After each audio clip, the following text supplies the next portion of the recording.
com vocês.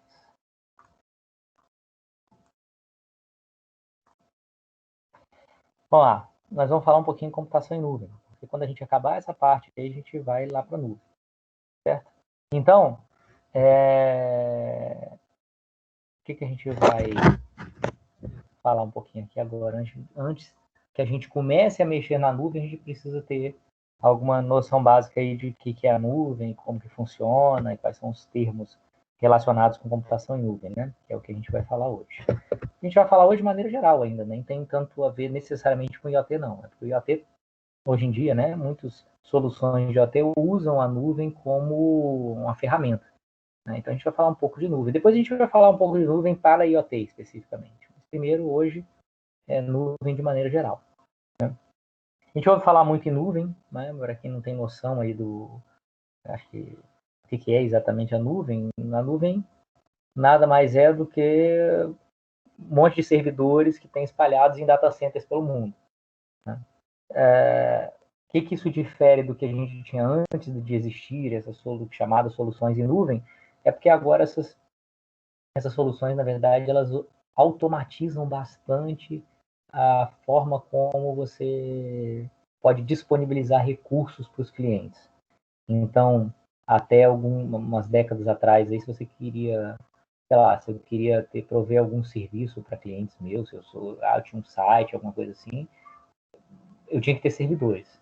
Tinha que ter servidores na minha empresa, e esses servidores físicos, que eu tinha que ter todos eles na minha empresa, eu tinha que instalar o que eu queria lá, um servidor web, um servidor de banco de dados, tudo que eu precisava para fornecer o serviço qualquer que eu quisesse, de comércio eletrônico, de um portal na internet, o que quer que seja.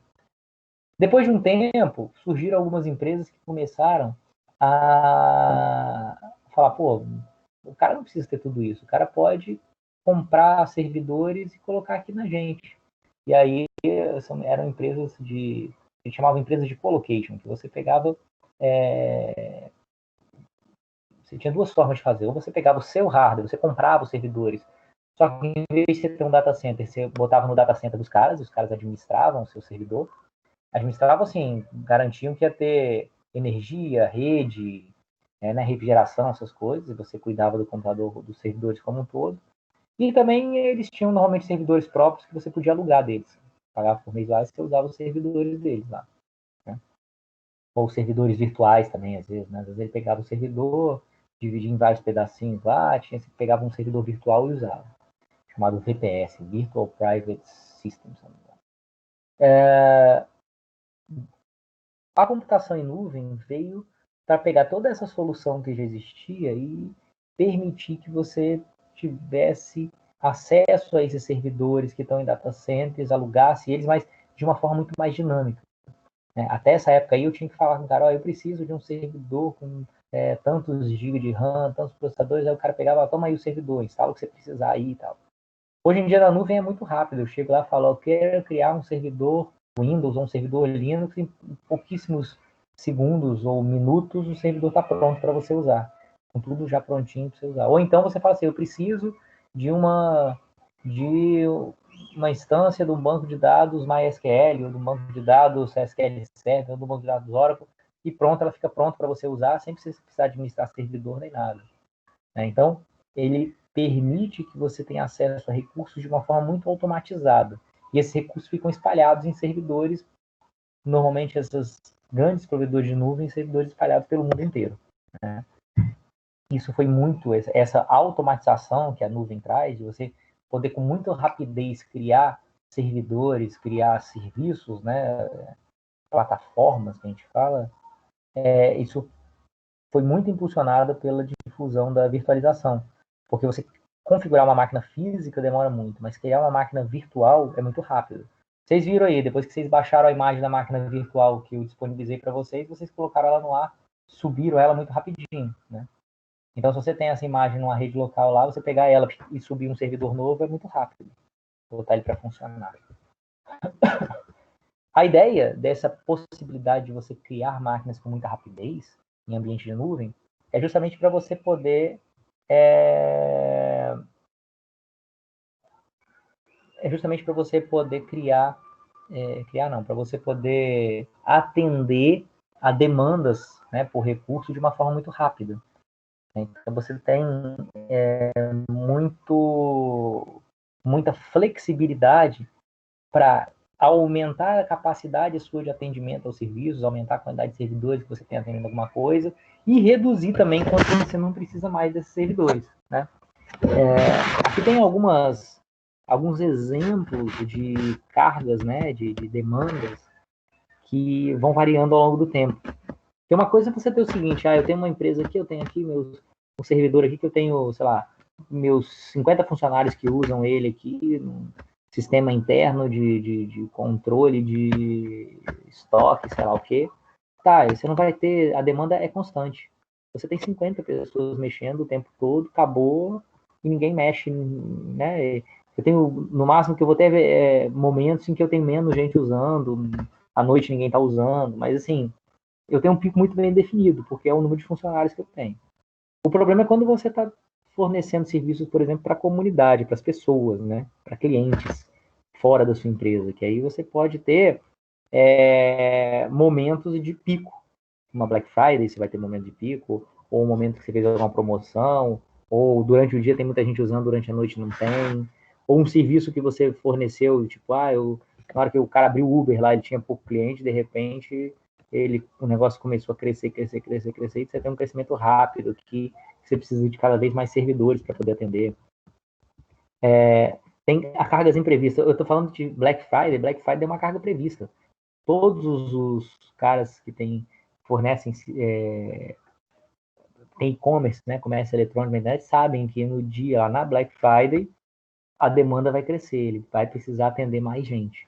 Mas às vezes tem cargas imprevistas, né? Tem momentos em que você pode ter um certo quantidade de pessoas usando o seu sistema e de repente tem um pico aí por algum motivo. Voltando ao exemplo, sei lá, do Uber, você teve sei lá, caiu um temporal na cidade. Opa, nesse momento caiu um temporal na cidade, todo mundo resolveu pegar Uber para não se molhar. E aí você pode ter um aumento no crescimento. Aí parou a chuva, voltou de novo ao normal. Você tem cargas sazonais, né? Às vezes, em determinados momentos aqui do dia até aumenta, depois diminui, depois aumenta, depois diminui a carga. Você pode ter momentos que você está precisando do serviço, depois fica um tempo sem nem usar ele, depois volta a usar. Todas essas cargas aqui, elas são muito bem atendidas por serviços em nuvem, porque normalmente os serviços em nuvem eles funcionam num esquema chamado Pay as you go, que você paga pelo recurso que você está usando. Se você não estiver usando o recurso, você não paga. Se eu comprar máquinas para atender isso aqui, eu tenho que ir tentando me adequar, e esse gráfico mostra isso aqui mais ou menos, em que, imagina que eu tenho uma previsão de carga, uma previsão de crescimento do meu serviço. Eu estou criando um serviço agora com tantos servidores para atender tantos clientes e com o tempo vai aumentando o número de clientes que eu espero atender. E aí, se eu tivesse comprando servidores para instalar na minha empresa para atender essa demanda, eu sempre ia ter que dar um passo na frente. Eu ia comprar um lote de não sei quantas máquinas, não sei quantos servidores, que atendem até essa quantidade de pessoas aqui. Então, começou o meu crescimento, comecei a ter mais crescimento aqui, né? O crescimento projetado, né? À medida que vai crescendo a quantidade de clientes, chega uma hora aqui que eu falo, se eu ficar mais um tempo aqui sem comprar máquina, a demanda de clientes vai ser maior do que a infraestrutura que eu tenho. Então, eu já me programo que nesse momento aqui eu tenho que comprar mais um lote de máquinas. Eu vou ter folga por algum tempo. Quando chega aqui, eu compro mais um lote de máquinas. E vou sempre me antecipando a carga. Mas durante um bom tempo, eu tenho muita máquina ociosa aqui, ó. Porque na hora que eu compro um monte de máquina e ponho elas para funcionar, eu fico com muito mais capacidade do que a quantidade de clientes, porque eu já estou prevendo que isso aí vai me servir por um ano, sei lá. O problema acontece quando essa carga, essa previsão de carga não acontece exatamente desse jeito. E aí, por exemplo, inicialmente eu tenho uma carga menor do que eu projetava, e aí eu vou ter mais desperdício dos meus recursos. Em determinado momento, um monte de gente se interessou pelo meu serviço, ele cresceu, e aí chegou um momento aqui, ó, que ele cresceu mais do que a minha expectativa, e aí a minha infraestrutura já não dá conta da quantidade de demanda que eu tenho. E aí meu sistema vai ficar lento, ou tem gente que não vai conseguir acessar. E aí, em determinado momento, o interesse pelo meu sistema caiu, e aí esse monte de máquina que eu comprei aqui começou a ficar bem ociosa. certo? E aí eu começo a ter um custo alto para manter tudo isso aí. A ideia dos sistemas em nuvem é que eu possa ter quase nenhum investimento inicial, porque eu não tenho quase nenhum cliente ainda, e à medida que eu tenha mais gente usando, eu vou aumentando os recursos que estão disponibilizados para esse uso, sempre com uma gordurinha aqui, se você olhar, estou sempre um pouquinho a mais, porque aí se tiver um crescimento de pico aqui, eu consigo ir, né, um crescimento muito rápido, eu consigo ir criando novas máquinas, novos servidores e disponibilizando eles sem que a minha demanda ultrapasse a minha disponibilidade de recursos. E aí, ou seja, meu sistema está sempre funcionando bem.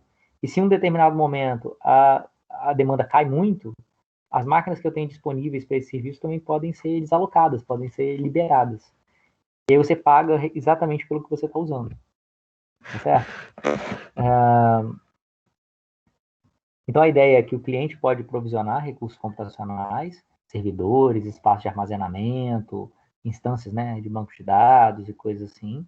É um self-service sob demanda, né? É um self-service de recursos computacionais. Isso que é a nuvem, na verdade. Você entra no portal de algum desses provedores de nuvem e você fala, eu quero uma máquina virtual Linux, eu quero uma máquina virtual Windows, eu quero um sistema que faça isso, eu quero um espaço de armazenamento tal, eu quero um banco de dados de tal tipo, e você vai fazendo isso, vai montando o seu sistema. Normalmente as redes são de bem rápido acesso, são redes muito boas, as redes dos provedores de nuvem. Esses grandes serviços que a gente conhece aí, Netflix, Spotify, Uber, não sei, todos eles funcionam na nuvem, né? Os clientes não têm informação de onde seus recursos computacionais estão alocados fisicamente, não é necessário você saber onde que está executando o que você quer. Está executando em algum lugar. Você às vezes sabe assim, eu sei que está num data center aqui sei lá, no centro dos Estados Unidos, mas em que lugar exatamente eu não sei, nem preciso saber. No fundo, eu nem precisaria saber se está lá mesmo rodando ou não. Né? E a capacidade pode ser provisionada e liberada de forma elástica, de forma automatizada, né, segundo a demanda, que é o que a gente viu, né, o que chama de elasticidade. Que é isso que esse gráfico aqui está mostrando. Né? É o que a gente chama de elasticidade da solução. Modelo de cobrança é o Pay Per Use, ou Pay As You Go, então você só paga pelos recursos que você usou. De noite, eu tenho uma empresa lá, bem controlado o uso e tal, não sei, não, só meus funcionários que usam, não vai ter muita gente usando. Mesmo assim, de repente, chegou 6 da tarde, ninguém usa, no outro dia só vão usar de novo às 8 da manhã. Então, de 6 da tarde a 8 da manhã, eu tenho um monte de máquina lá que está ligada no meu data center e que ninguém está usando.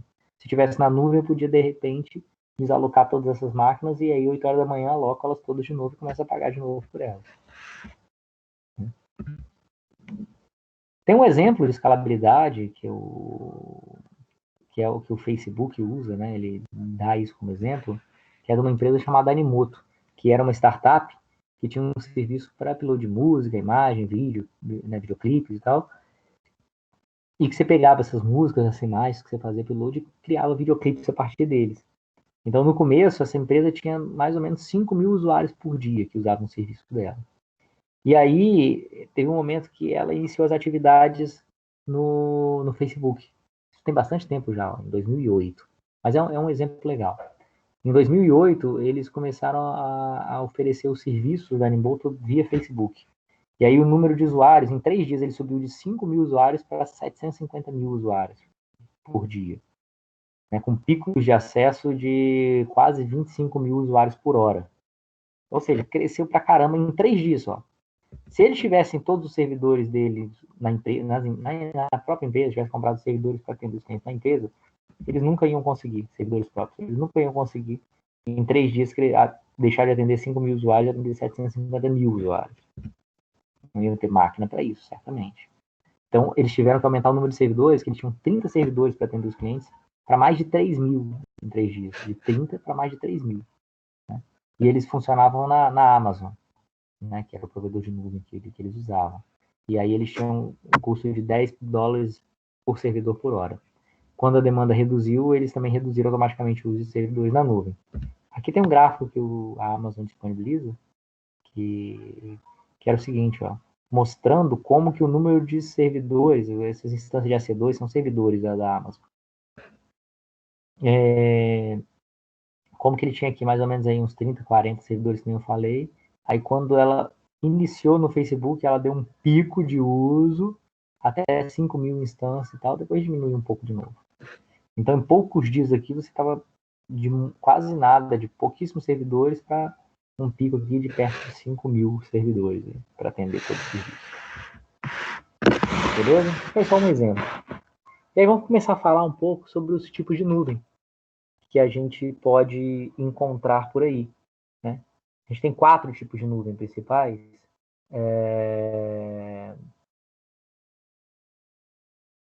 E aí, dessas 4, a gente tem 2 que são os principais, né? Nuvem privada e nuvem pública. Esse tipo de nuvem que a gente andou falando até agora, que eu andei falando, é nuvem pública. A nuvem pública é aquela em que a infraestrutura é disponibilizada para o público em geral. Então, é pública, mas não necessariamente gratuito. Público quer dizer que qualquer um pode usar os recursos, desde que pague. Então, normalmente é operado por uma empresa que presta serviços de nuvem. E aí tem as 3 grandes aí hoje em dia, que são a Amazon, a AWS, né, a Amazon Web Services, a Amazon AWS, tem a Microsoft Azure e o Google Cloud, né, que é do Google. São os 3 maiores provedores de nuvem hoje em dia. Se você quiser criar um servidor, um serviço lá, você pode, é só você pagar por ele. Então, por isso que é público. A nuvem privada é o mesmo conceito de você criar um ambiente em que você possa disponibilizar infraestrutura de uma forma bem ágil, bem rápida, bem fácil, mas dentro da empresa e só para a própria empresa. Então, algumas empresas têm uma nuvem privada, uma nuvem própria, que permite que elas criem servidores com rapidez e tal, mas servidores próprios para um ambiente próprio. É uma forma de você administrar o seu data center, ou os seus data centers, né? De maneira mais dinâmica. Nuvem híbrida é uma infraestrutura para você meio que integrar uma nuvem pública e privada.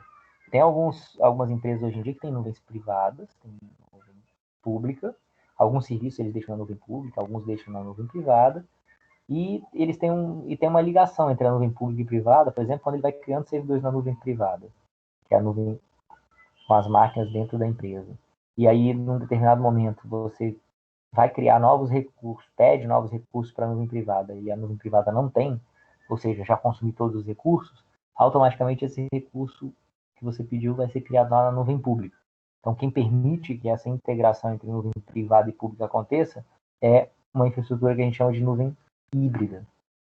É uma mistura da nuvem pública com a nuvem privada. Normalmente tem a ver com esse sentido de transbordar a criação, ou seja, eu vou criar uma infraestrutura qualquer na nuvem privada. Ah, não deu conta, porque a nuvem privada não tinha mais recursos, também vai para a nuvem pública, e para mim isso é transparente, funciona na nuvem pública como funcionaria na nuvem privada. Normalmente se usa muito nuvem privada dentro das empresas, porque muitas empresas ainda querem ter um controle da infraestrutura, não querem, e dos dados principalmente, né? Não querem deixar os dados em uma nuvem pública por questões de sigilo, por questões de confidencialidade dos dados, né, normalmente. Estratégia, né? E o último tipo de nuvem que a gente tem é o chamado nuvem comunitária, que ela é para uso específico de um conjunto de consumidores, de consumidores. Então, a gente, por exemplo, a nuvem comunitária é uma nuvem, por exemplo, a Serpro, que é o Serviço de Processamento de Dados, ela tem uma nuvem para atender o governo brasileiro. A Prodeste aqui no estado tem uma nuvem para atender o governo do estado, né? As secretarias, os órgãos do governo do estado. Então, essa é uma nuvem comunitária. É uma nuvem que atende a uma determinada comunidade. Comunidade é quem? São as empresas públicas e né, repartições públicas, sei lá, secretarias do governo do estado. Tal. Esses usam a nuvem da Prodeste. Beleza. Eu posso usar? Não, eu não posso, porque eu não faço parte dessa comunidade. Né? Então, esse é um exemplo. O exemplo mais comum de nuvem comunitária são nuvens para governo, assim, né? Nos Estados Unidos, se eu não me engano, a Amazon tem uma nuvem só para o governo americano, com data centers só para o governo americano, porque é um grande cliente. Né? Bom, esses são os 4 principais tipos de nuvem. Nuvem pública, nuvem privada, nuvem comunitária e nuvem híbrida. A gente aqui vai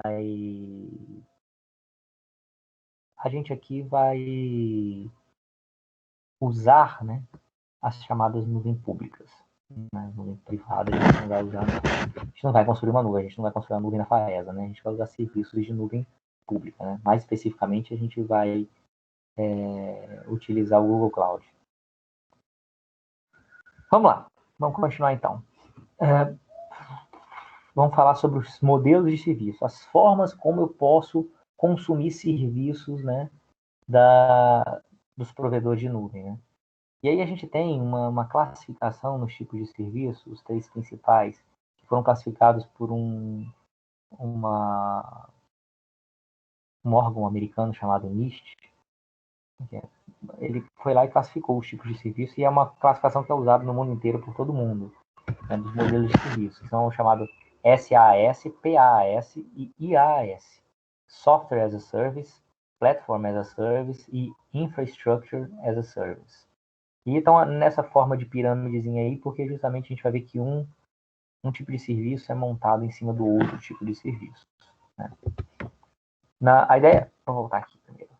A ideia da infraestrutura como serviço, né, o chamado Infrastructure as a Service, é que você contrata do provedor de nuvem, né, da nuvem, uma máquina virtual. Basicamente é isso, é um servidor em que você vai dar conta do servidor, você vai ser responsável por administrar o servidor. Ele entrega para você um servidor funcionando com o sistema operacional instalado. Então eu falo, eu quero um servidor Linux, eu quero um servidor Windows, e o servidor vem com o sistema operacional instalado. E a partir daí você que administra o servidor. No máximo, esses serviços, né, essas soluções de infraestrutura como serviço, no máximo, que os provedores de nuvem fazem, no máximo, é manter o sistema operacional atualizado, né? Os patches, as atualizações, é o máximo. O resto, você tem que cuidar de tudo. Se você quiser criar usuário, se você quiser instalar servidor neles, o que você quiser fazer com essas máquinas virtuais é tudo por sua conta. A administração é toda por sua conta. Isso, então, a gente chama de infraestrutura como serviço. Porque ele está te entregando só a infraestrutura, só o servidor com o sistema operacional para você botar lá o que você quiser. Sei lá, soluções tipo Netflix, Spotify, normalmente fazem isso. O Uber, eles contratam dos provedores de nuvem infraestrutura como serviço, e aí lá na infraestrutura, no servidor, eles instalam o sistema deles. Né? O servidor de Netflix deles, o servidor do Spotify, o servidor do Uber, e assim, por aí vai. Tem uma outra solução chamada Platform as a Service, plataforma como um serviço. Na plataforma como um serviço eu faço uso, eu contrato um ambiente que vamos pular o PaaS, vou falar primeiro no SaaS, vou fazer um pulo aqui para ficar mais fácil de explicar. Falei no IaaS, que são os servidores, vou pular direto para o SaaS para a gente ver no meio do caminho o que tem, acho que fica mais fácil da gente ver no meio do caminho depois. O SaaS, o software como um serviço, é quando você contrata, né, do provedor de nuvem um software pronto já. Contrata pode ser pago ou não, tá? Por exemplo, quando a gente usa um e-mail, o webmail, usa um Gmail, Outlook, a gente está usando um software como um serviço. Isso está rodando na nuvem e é o software pronto para a gente rodar. Né? Tem alguns ERPs também, que são, né, esses sistemas de controle das empresas e tal, e funciona na nuvem também. O cara vai lá e simplesmente acessa. Então você tem um software pronto. O Office 365, o Google Docs, né, esses caras aí, eles são sistemas prontos para você utilizar, que você usa totalmente através da internet. Então, esse é o chamado software como serviço. O software está pronto para você só ir lá e usar. Tá certo? Eu posso pegar o Gmail e posso personalizar ele para minha empresa? Posso pegar o Outlook e personalizar ele para minha empresa? Posso. Mas é só personalizar, o software está pronto. Isso é o software como um serviço. Normalmente ele vai rodar em máquinas virtuais até que foram disponibilizadas pela própria nuvem. Então, por isso que está em cima do IaaS, ele usa a infraestrutura como serviço para fornecer o software. E o PaaS é no meio do caminho. O PAS é um software que serve de base para você construir as suas aplicações. Então, ele é mais do que o IAS, mais alto nível do que o IAS, porque você não precisa ficar cuidando de servidor, de sistema operacional, de nada, mas ele dá uma plataforma para você. Vou dar um exemplo.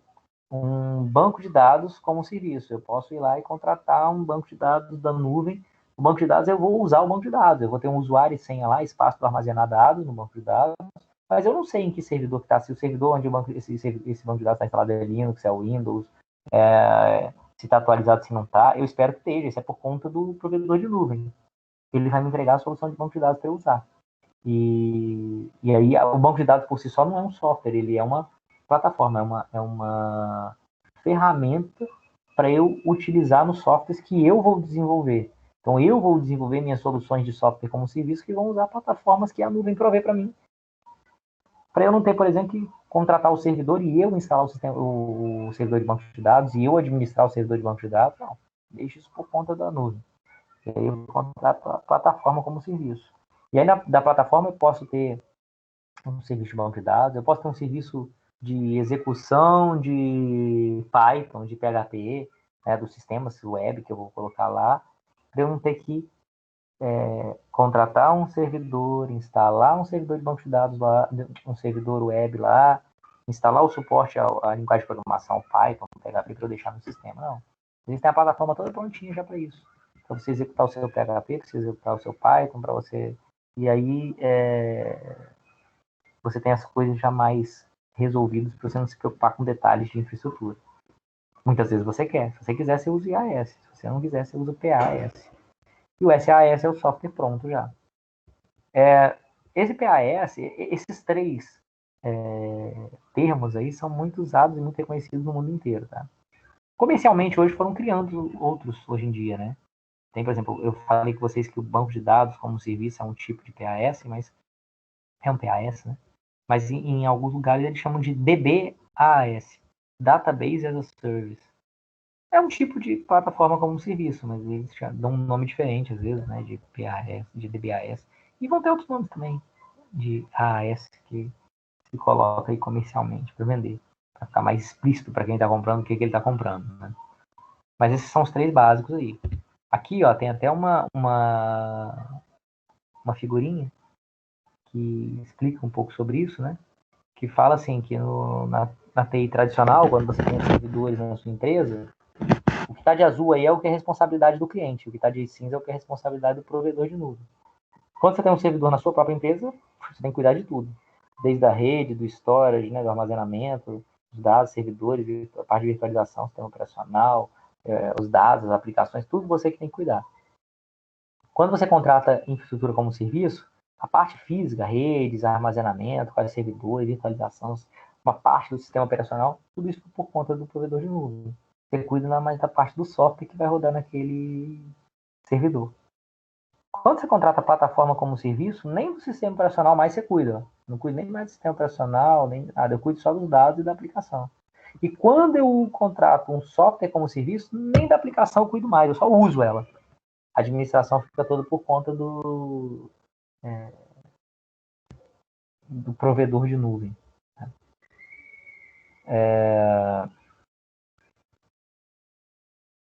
Tinha uma vez, um dia eu recebi, eu não tenho mais isso, mas um dia eu recebi é um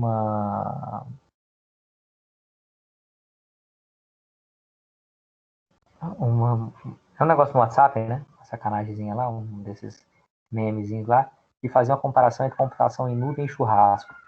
O cara falava mais ou menos que o IAS é como se você estivesse alugando a churrasqueira e você tem que cuidar do churrasco todo. O PAS é quando você contrata o churrasqueiro para poder fazer o churrasco lá para você, né, usando a infraestrutura lá que tem. E o SAS é quando você vai na churrascaria, só senta e espera a carne chegar. Mais ou menos isso. Assim. Eu não lembro dos detalhes, mas era mais ou menos isso. Aqui era tudo que eu falei, né? PAS. IAS. Né? E, por último aqui, tem vamos ver o cara aqui. Por último aqui tem o quadrante mágico de Gartner. Vocês já ouviram falar no quadrante mágico de Gartner?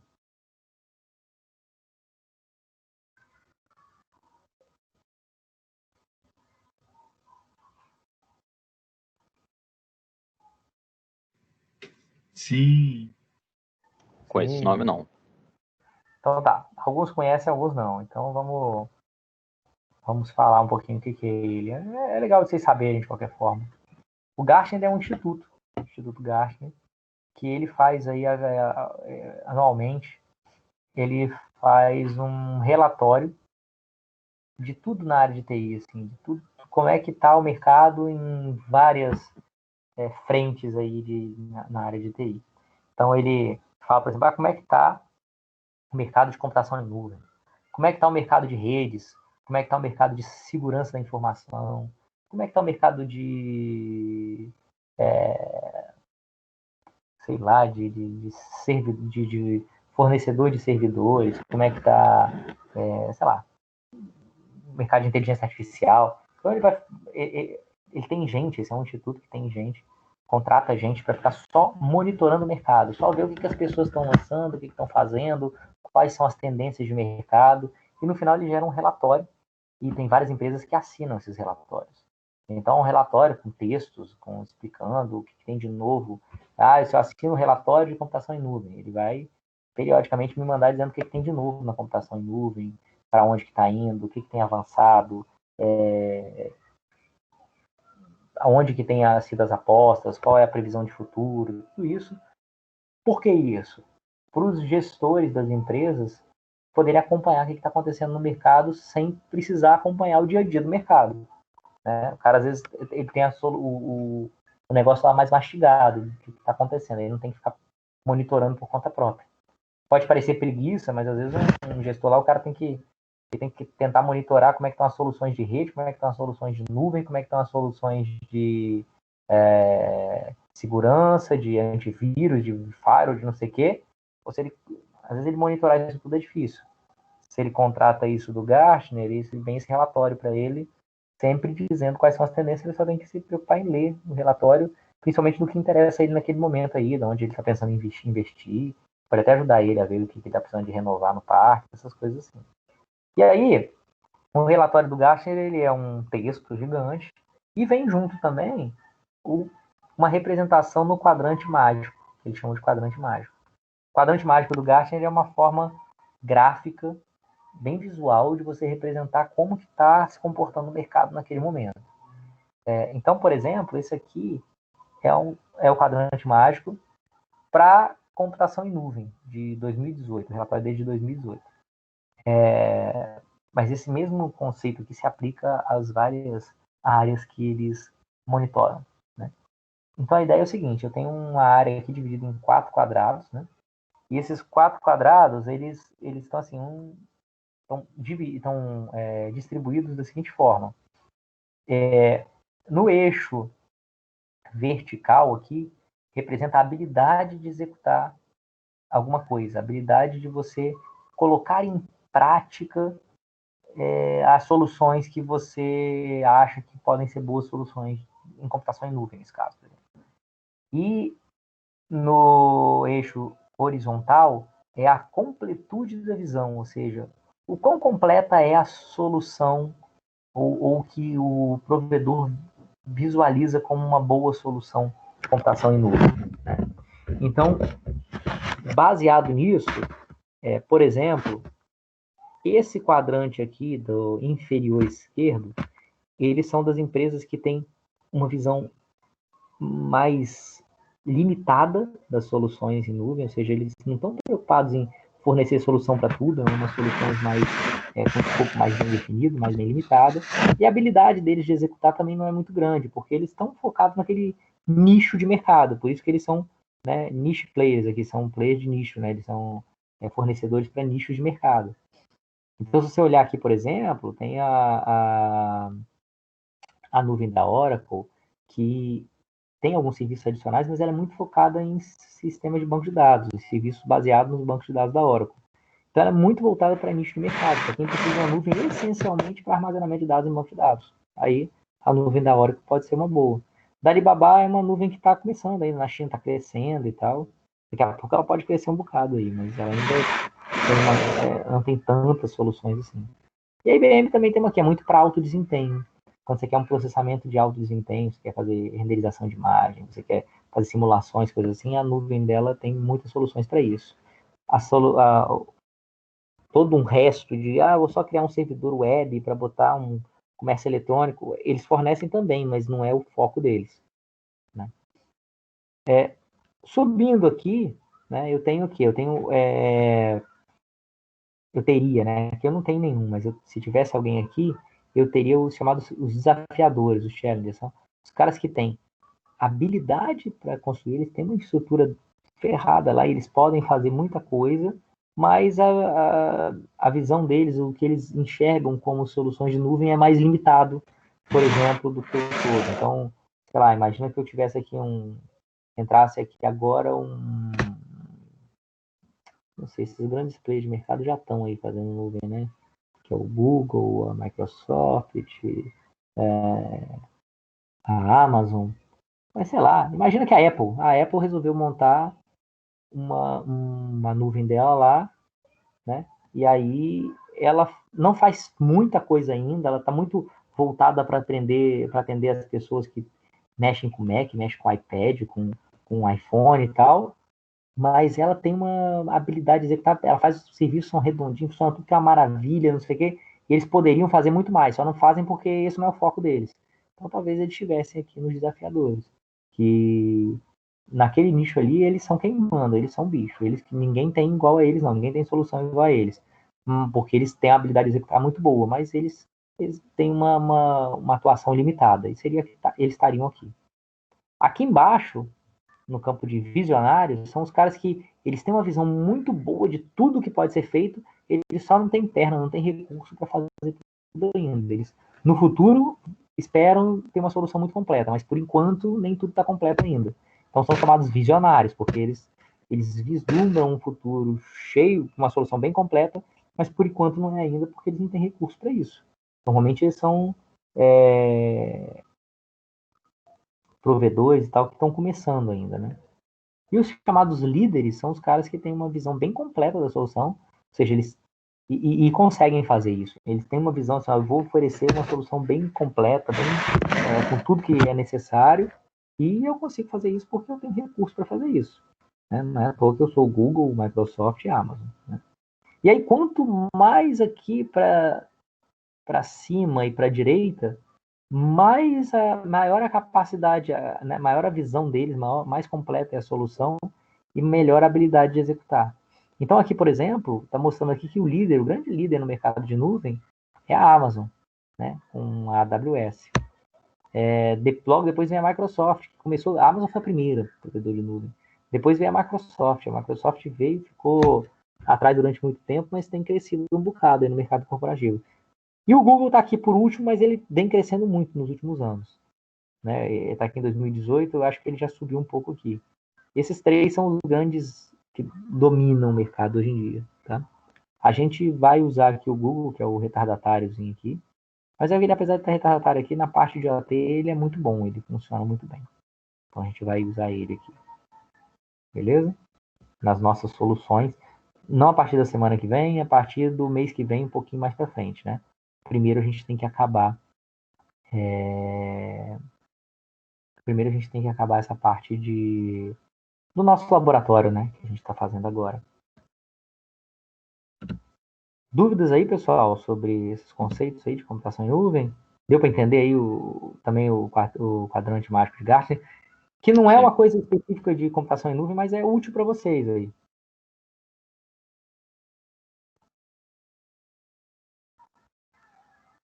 A gente já tinha estudado isso, eu só não lembrava por esse nome.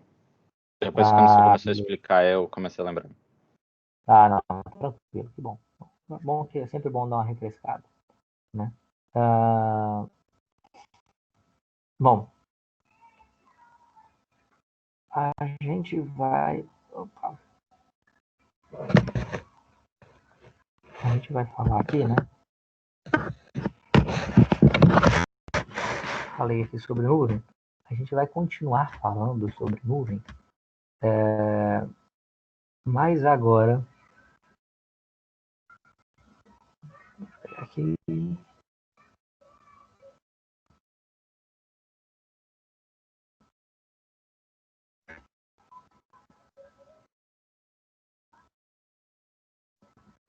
Mas agora, especificamente, a gente vai falar sobre os principais provedores de nuvem. Vou começar a falar agora também. Na próxima aula a gente acaba, né? A gente tem mais, no fundo, de parte teórica, a gente tem mais duas coisas para falar. Depois é só a mão na massa. A gente vai falar sobre essa parte de nuvem aqui, especificamente para IoT. E depois a gente vai falar um pouquinho sobre segurança também, que é importante também quando a gente está lidando com nuvem. Até agora a gente não falou nada de segurança, né? Porque a gente está lidando com uma solução que, teoricamente, por enquanto, ela vai ficar rodando dentro do servidor, dentro da sua própria casa, dentro da sua própria empresa. Então, a segurança, apesar de ser importante, é um pouco menos importante do que se eu estivesse executando isso na nuvem. Quando eu estou executando na nuvem, que é o que a gente vai fazer depois, eu vou pegar meus dados do Arduino, ao invés de mandar para um servidor meu mesmo, igual a gente fez aqui nesse servidor virtual que a gente criou, a gente vai mandar esses dados para a nuvem. E aí, quando você manda esses dados para a nuvem, eles estão trafegando pela internet. E aí é que entra o perigo, e aí é que a segurança é importante. Né?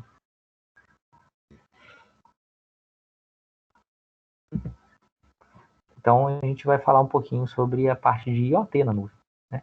Já vou adiantar um pouquinho hoje e na próxima quinta. Terça-feira a gente volta.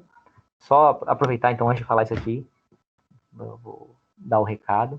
Terça-feira a gente volta a fazer o laboratório. Eu estou intercalando um pouquinho para a gente não se atropelar, não chegar depois e não ter visto nada disso aqui. Aí a gente intercala um pouquinho. Também dá tempo. Também é bom que dá tempo de, se alguém está atrasado aí, pegando as aulas teóricas, práticas lá e botando as coisas em dia. Certo? Para ver se a gente acaba. A minha ideia é ver se a gente acaba semana que vem, eu não sei, mas se não for semana que vem, na outra semana, a gente acaba essa parte do laboratório que não envolve a nuvem, né?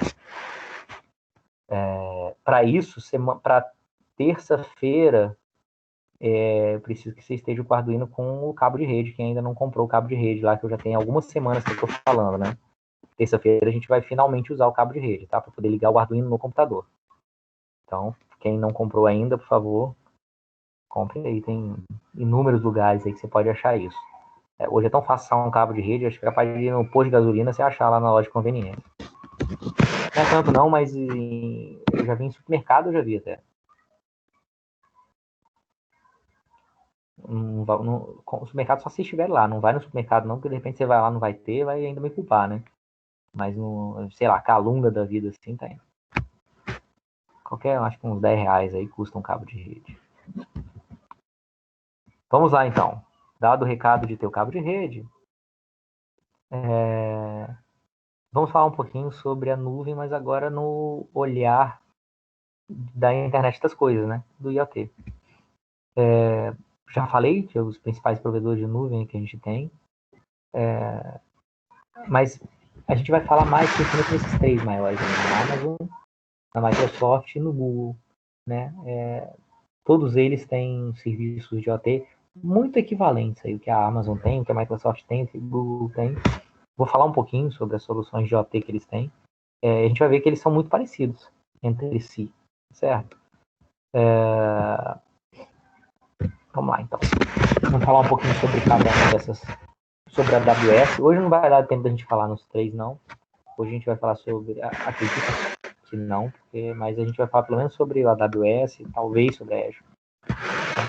Então, professor, eles diga. não são parecidos, não. A AWS está 1000 anos-luz na frente dos outros. Não, falando, na parte de IoT, eles até que são bem parecidos. Eu não acho muita diferença, não.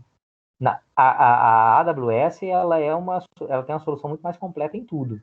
Em IoT, não vejo tanta diferença, não. Eu acho que a Azure tem bastante coisa de IoT hoje em dia. E o Google também. Estou falando especificamente na parte de IoT. Só o problema da Azure é que é da Microsoft, né? Mas tá bom. Não, mas então, mas a nuvem especificamente é muito boa. Hoje em dia, na Azure, já tem algum tempo aí que tem mais servidores Linux na Azure do que o Windows. Você já sabia disso?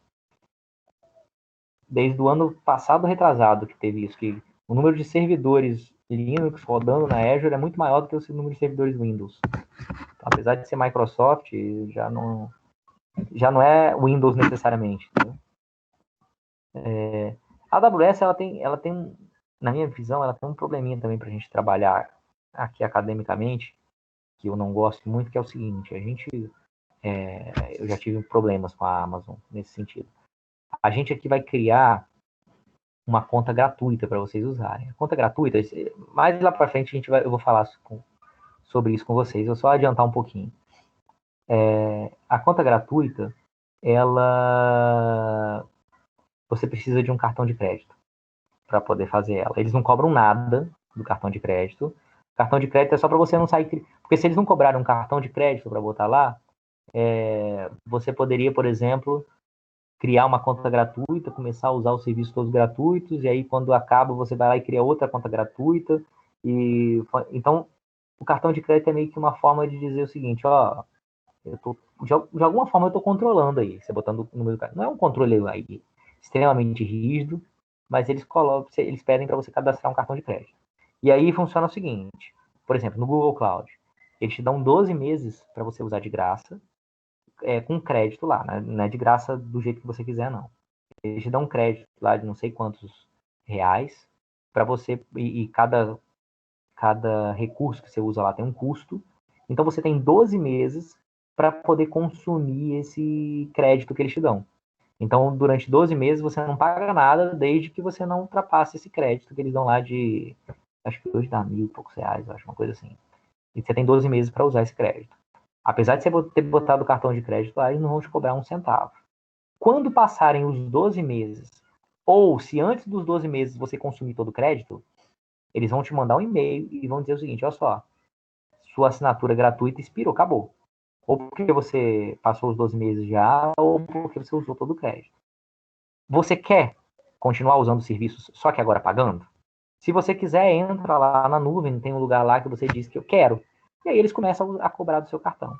Se você não disser nada, eles não cobram do seu cartão. Eles simplesmente vão dizer o seguinte, ó, se você não disser nada, não disser que você quer, daqui a um mês, todos os seus dados, qualquer coisa que você tenha criado na nuvem aí, vai ser removido automaticamente. Então você vai perder tudo que você tem.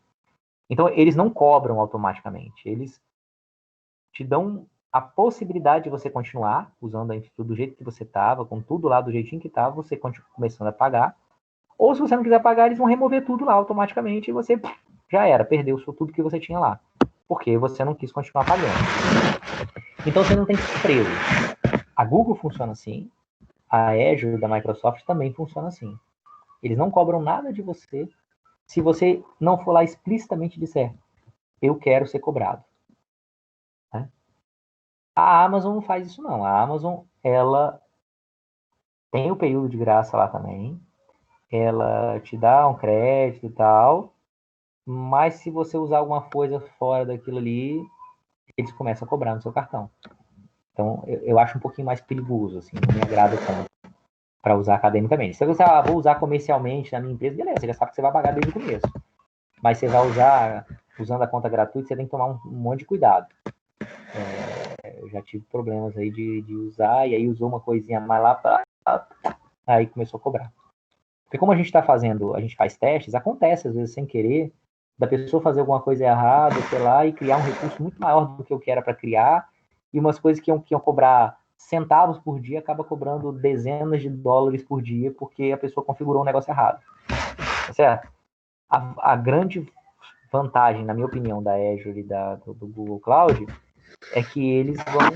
Que máximo que vai acontecer é você usar todo o seu crédito, você não vai ter que pagar nada, mas você fala, ih, rapaz, agora não posso mais usar nada porque fui bloqueado. Na Amazon não. Na Amazon você vai ter que pagar. Tá certo? Então não me agrada tanto para um ambiente de testes. Assim. Mas eu concordo que é excelente.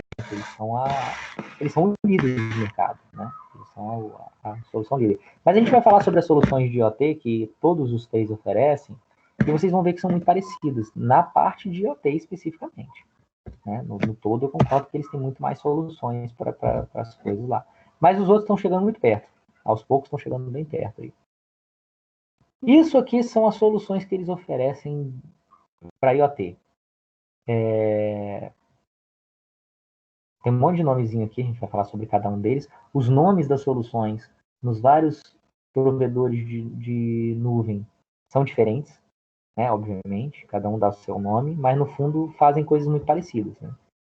Ele tem aqui soluções, que são essas duas soluções aqui, para você usar nas máquinas ou nos seus dispositivos que você tenha na sua empresa, na sua casa, e esse aqui que rodam todos lá dentro da nuvem.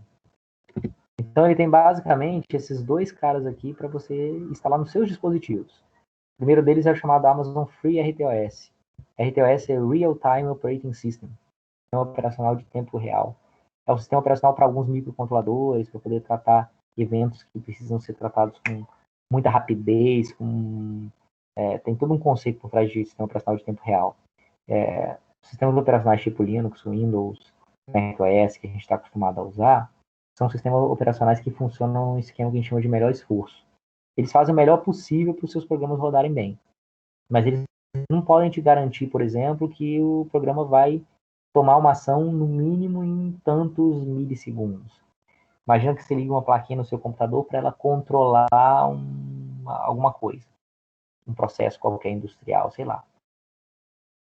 Se esse processo precisar, por exemplo, aumentou a temperatura, você precisa que o computador acione ele em no máximo 10 milissegundos, senão tudo explode, não dá para você garantir, estou exagerando, obviamente, não dá para você garantir que o Linux, o Windows, o macOS vão conseguir receber esse sinal e dar o comando em 10 milissegundos. Não dá, porque ele recebe o sinal na placa, que a placa avisa para o sistema operacional está processando outras coisas e tal, isso aqui entra na fila e daqui a pouco você vai poder ir lá e dar uma resposta.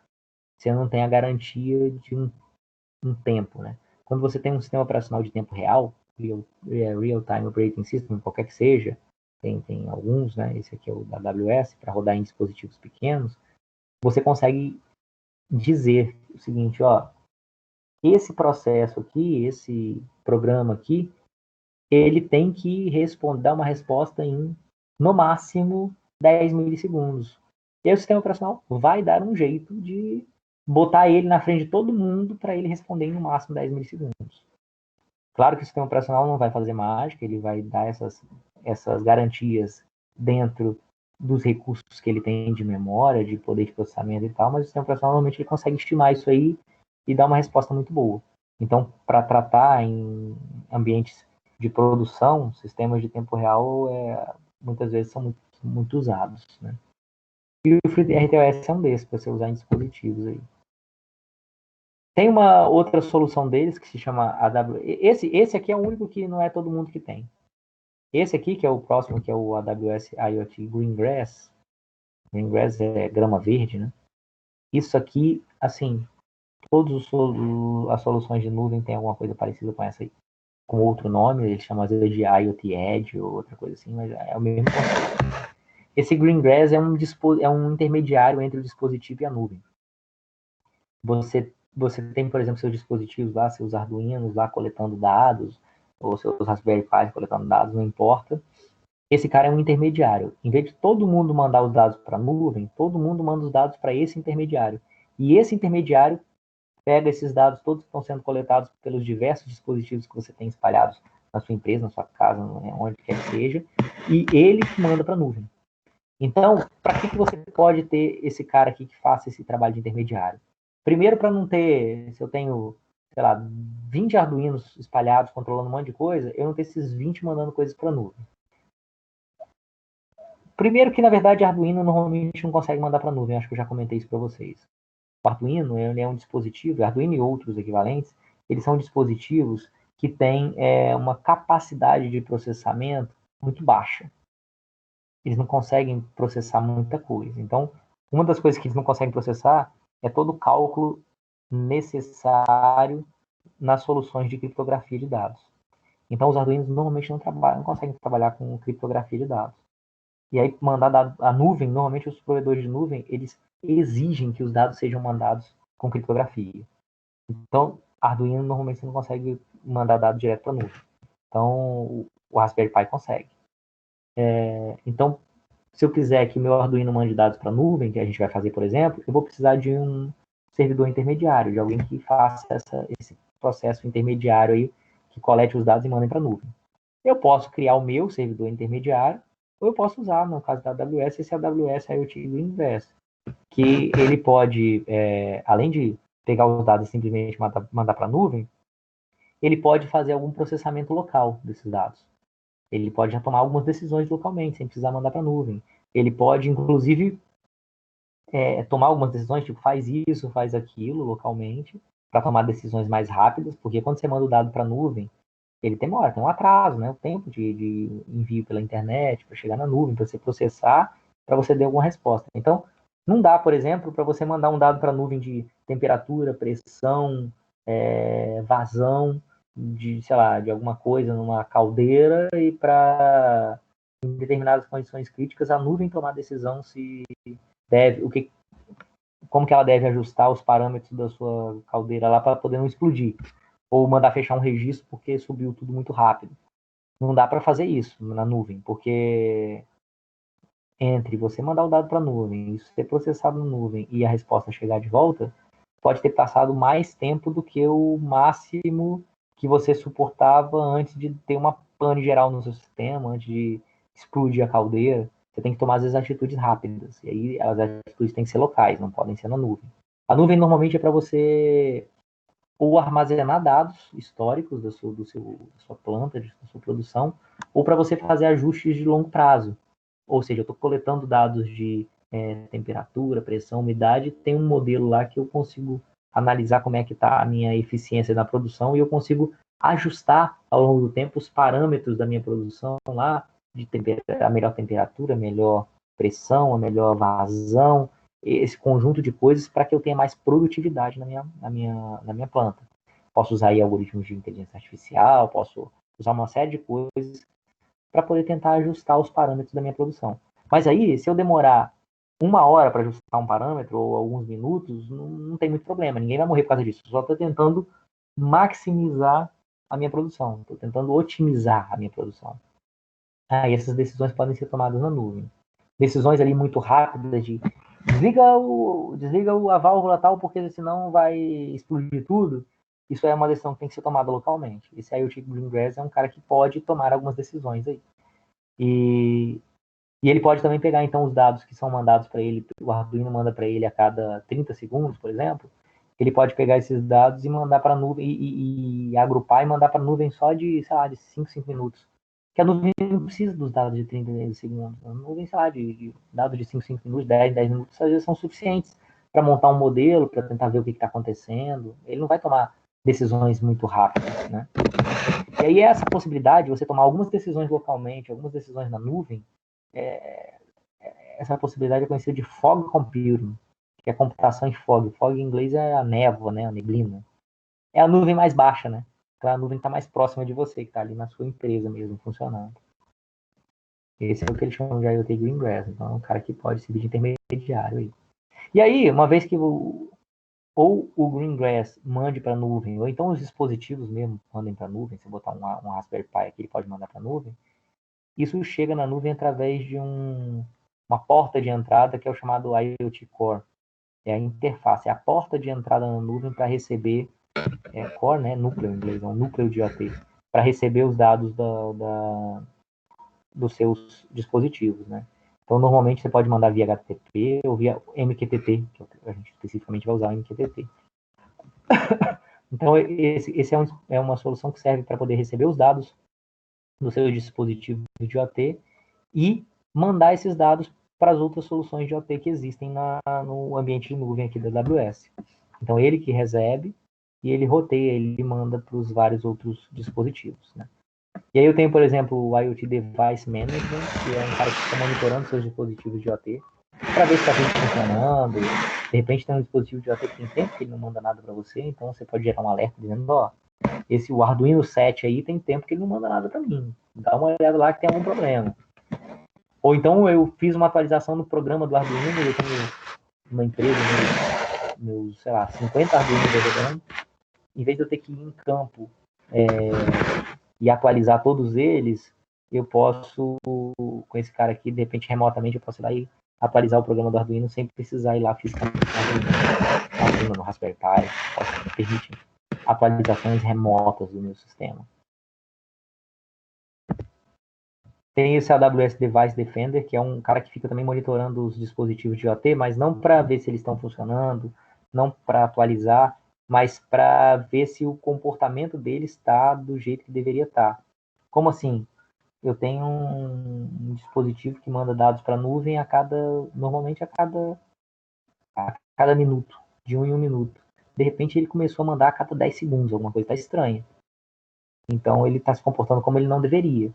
Ou normalmente eu vejo aqui que ele manda informações sobre temperatura, e as temperaturas normalmente variam aí entre, sei lá, vão variando de meio grau, de 1 em 1 grau. De repente teve uma variação grande aqui de 10 graus de uma leitura para outra. Alguma coisa está estranha, alguma coisa está errada. Então, o que quer dizer alguma coisa está errada? Quer dizer que ou o dispositivo deu problema, muito provavelmente deu problema, porque na minha planta de produção é impossível a temperatura de 10 graus de um segundo para o outro, de um minuto para o outro. Ou então, se era para mandar de 1 em 1 minuto, para mandar de 10 segundos, alguma coisa está estranha também. Ou deu um problema no meu dispositivo, ou então, na verdade, não é o meu dispositivo. É alguém que está mandando fingindo ser o meu dispositivo. De repente, eu estou sendo alvo de um ataque de algum hacker, né? Então, é uma auditoria para poder ficar o tempo todo monitorando e vendo se o seu sistema está se comportando como deveria se comportar. Tem um outro cara aqui que é o IoT Analytics, que é para análise de dados. Tem muito a ver aqui com ciência de dados, né? Se analisar volumes grandes de dados e tal. O IoT, as soluções de IoT, elas são clientes muito fortes aí do mundo de ciência de dados e inteligência artificial, porque você tem grandes volumes de dados. Pensa bem, você tem um monte de sensor numa empresa e você está gerando dados a cada minuto, cada 30 segundos. Imagina isso ao longo do ano, quantos de dados você não tem? Então você pode tentar processar esse volume muito grande de dados aí para ter um melhor conhecimento do seu processo produtivo, né? Tentar otimizar ele. Esse IoT Things Graph é uma solução para você tentar automatizar alguma coisa, né? Um fluxo aí do que deve ser feito quando algumas coisas acontecem, né? Interligar dispositivos e eventos de uma forma mais ou menos gráfica aqui. Então eu tenho aqui, por exemplo, um dispositivo que manda dados para a nuvem, que é o Doorlock, ou que pode receber, inclusive, dados na nuvem, né? Pode receber comandos da nuvem, que é a fechadura, né? Um Doorlock, uma fechadura. E aí, quando a fechadura biométrica, por exemplo, quando a pessoa se autentica lá, ele vai para esse serviço aqui de get, guess data, pegar os dados de quem botou o dedinho lá.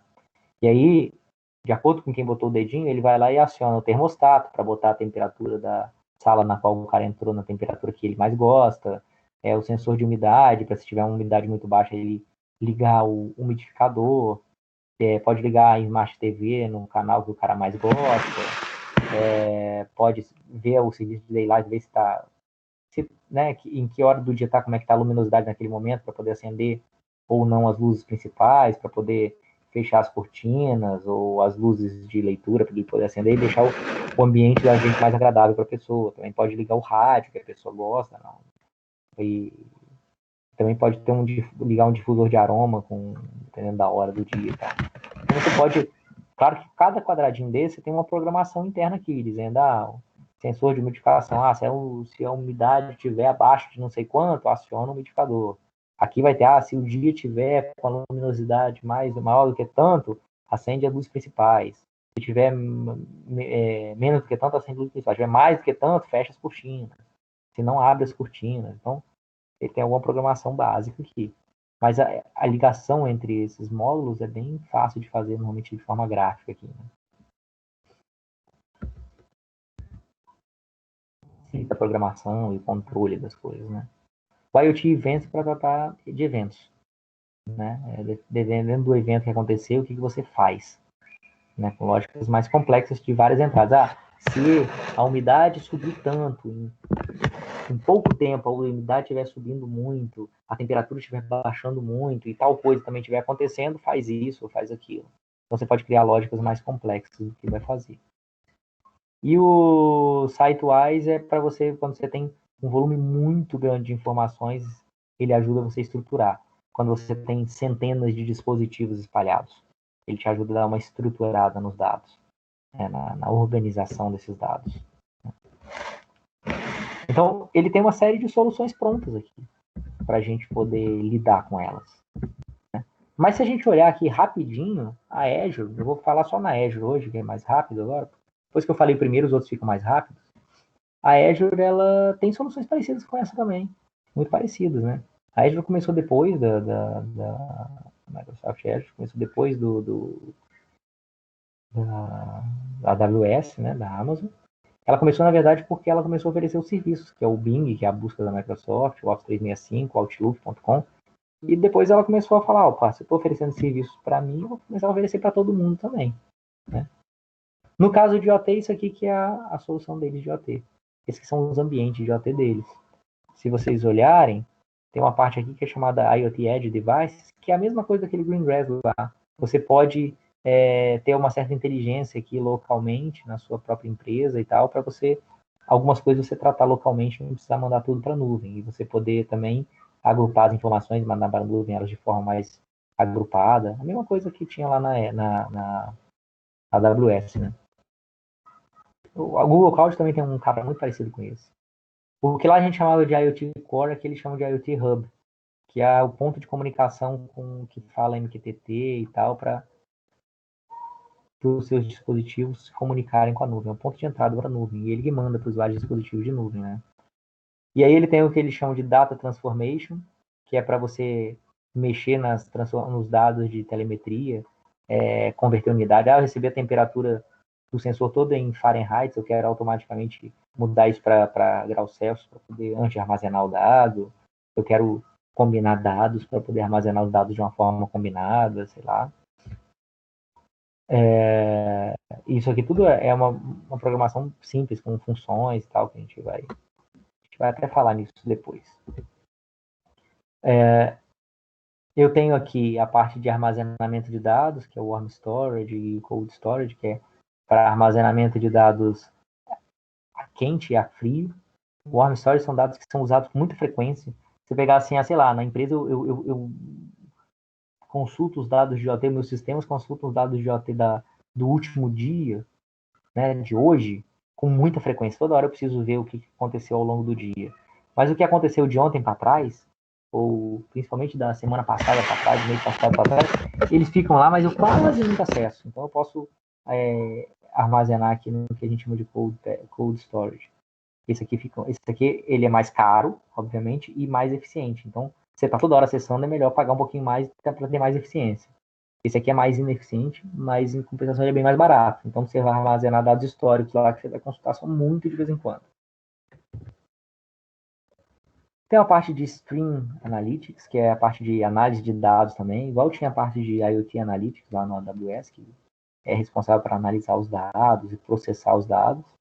Né? Aqui no caso da Microsoft, eles têm uma ferramenta que é o Power BI, que tem na nuvem também, para você poder visualizar esses dados de uma forma mais profissional e analisar esses dados todos aqui, que você recebe do IoT, né? E tem um módulo de Machine Learning, que é para poder treinar e ter aprendizado de máquina e tal. E tem as chamadas, essas aqui, que é para você integrar com seus sistemas, né? Que é o Business Integration. Então, assim, os nomes são diferentes, mas, ó, todos os caras aqui, eles não tinham exatamente as mesmas coisas, não, mas são coisas parecidas, né? Quando a gente entrar no Google Cloud, você vai ver que é mais parecido ainda com esse aqui do que o outro. A gente vai falar na próxima aula, que aí no Google Cloud eu vou falar com um pouquinho desses caras aqui, vou falar com um pouquinho mais de cuidado. Se olhar, eles também têm a parte de você instalar localmente. Até você pode instalar uma parte de inteligência artificial local, o TensorFlow, que é uma solução de inteligência artificial do Google.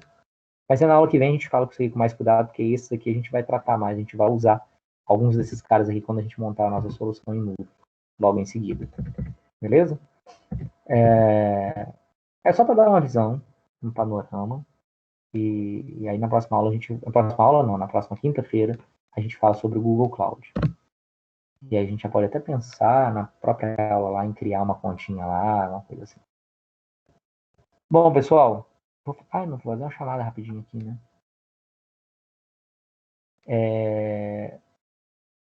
Mais uma vez, quem tiver atrasado em relação à aula passada e não tiver feito toda a parte lá de chegar no Grafana e tal, aproveita aí, ó, fim de semana, tem feriado e tudo.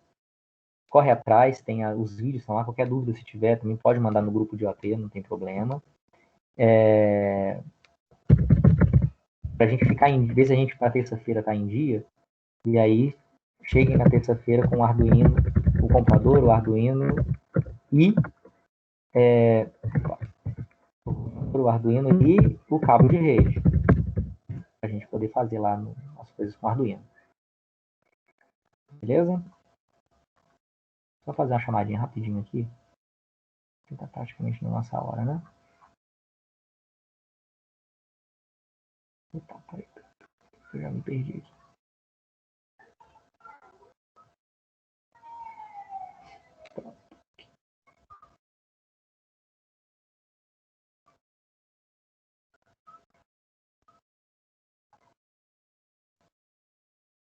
Vou até parar a gravação aqui, que agora é só chamada mesmo.